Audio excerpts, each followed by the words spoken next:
आगे बढ़ते हैं। रायपुर से एक और बड़ी खबर से आपको रूबरू करा देते हैं। आज कांग्रेस महासचिव प्रियंका गांधी का छत्तीसगढ़ दौरा रहने वाला है।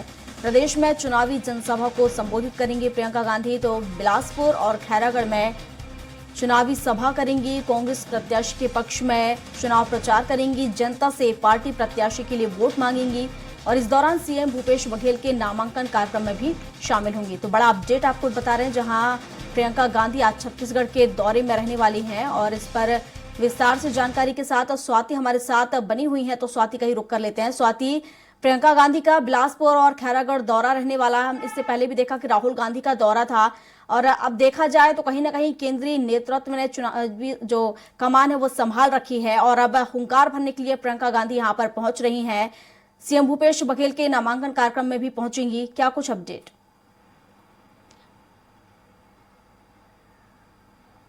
जी बिल्कुल, देखिए छत्तीसगढ़ जो है वो अभी जो 5 प्रदेशों में चुनाव हो रहा है, जहां तक हमें जानकारी है कि 90 विधानसभा सीट्स के साथ सबसे छोटा प्रदेश है विधानसभा वार अगर हम बात करें जहां चुनाव हो रहा है। लेकिन सबसे ज्यादा सरगर्मियों की बात करें तो वो इसी प्रदेश में देखा जा रहा है। एक तरफ जहां कांग्रेस के पास अभी एक तरफा मैंडेट है 71 विधायकों का, बीजेपी के पास उतना ही कम है। 15 साल के सत्ता के बाद मात्र 15 सीटों पर सिमट के रह गई थी।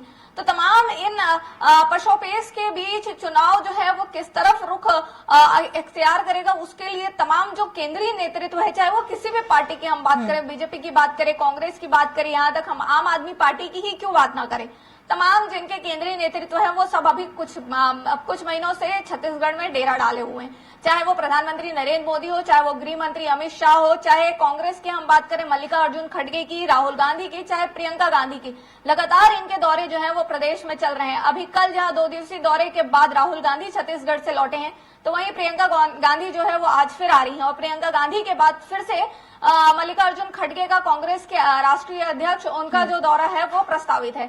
तो आज लगभग 10:30 बजे प्रियंका गांधी जो है वो रायपुर पहुंचेंगी। उसके बाद वो वहां से दुर्ग के लिए रवाना होगी, जहां पर जो मुख्यमंत्री हैं भूपेश बघेल, उनके नामांकन प्रक्रिया में शामिल होंगे पाटन विधानसभा क्षेत्र में। उसके बाद उनके कार्यक्रम की अगर हम बात करें तो कई आम सभाओं में, जनसभाओं में वो आज कांग्रेस के पक्ष में वोट मांगती दिखेंगी। और जहां तक उम्मीद जताई जा रही है कि इसके पहले भी उन्होंने कई बड़ी घोषणाएं की थी और कल राहुल गांधी ने भी कई बड़ी घोषणाएं की हैं, तो आज जो ये 2 जनसभाएं होनी है इसमें भी कहीं ना कहीं कुछ बड़ा निकल कर आ सकता है। जी बिल्कुल स्वाति, ये घोषणाओं की बात आपने की है। लगातार राहुल गांधी भी घोषणाएं करते नजर आ रहे हैं और प्रियंका गांधी भी घोषणाएं कर रही है। देखने वाली बात ये होगी कि आखिर बिलासपुर और खैरागढ़ में किस तरह की रणनीति लेकर यहां पर प्रियंका गांधी पहुंच रही हैं।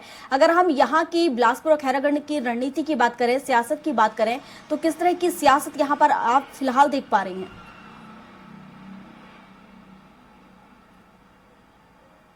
जी देखिए, बिलासपुर की अगर हम बात करें तो बिलासपुर में शहरी क्षेत्र की बात करें तो वहां पर वर्तमान जो सिटिंग एमएलए हैं वो कांग्रेस के हैं, शैलेश पांडे। विपक्ष में बीजेपी के कद्दावर नेता हैं, लेकिन यहाँ हर बार जो है वो इख्तियार जो सीट की अगर हम बात करें तो बामन सपोर्टर सीट्स की ज्यादा यहाँ पर बामन वोटर्स जो है वो ज्यादा है, ब्राह्मण वोटर्स की जो है वो हमेशा बात होती है।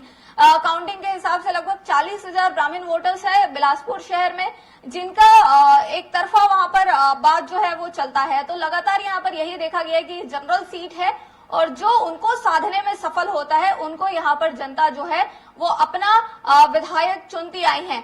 अगर हम छुई खदान की बात कर लें तो छुई खदान के भी कुछ समीकरण इसी तरीके से निकल कर आते हैं। लेकिन अब देखने वाली बात यही होगी कि अगर प्रियंका गांधी खुद मैदान पर उतर रही हैं अपने पार्टी के पक्ष में वोट मांगने, अपने प्रत्याशी के पक्ष में वोट मांगने, तो बिलासपुर संभाग की अगर हम पूरी बात कर लें तो कुछ ऐसी ही स्थिति निकल कर आ रही है और वैसे ही छुई खदान की भी निकल कर आ रही है। तो लगातार देखने वाली बात यही होगी कि कितने जो ये वादे किए जा रहे हैं नेताओं के द्वारा, उसका असर जनता पर कितना होता है और कितना जनता अपने बीच के विधायक को नंबर देती है। जी बिल्कुल ठीक स्वाति, आपने सही कहा कि देखने वाली बात होगी कि आखिर जनता किसके साथ जाएगी। सत्ता परिवर्तन होते समय नहीं लगता, पिछली बार के चुनाव में भी हमने ये देखा है।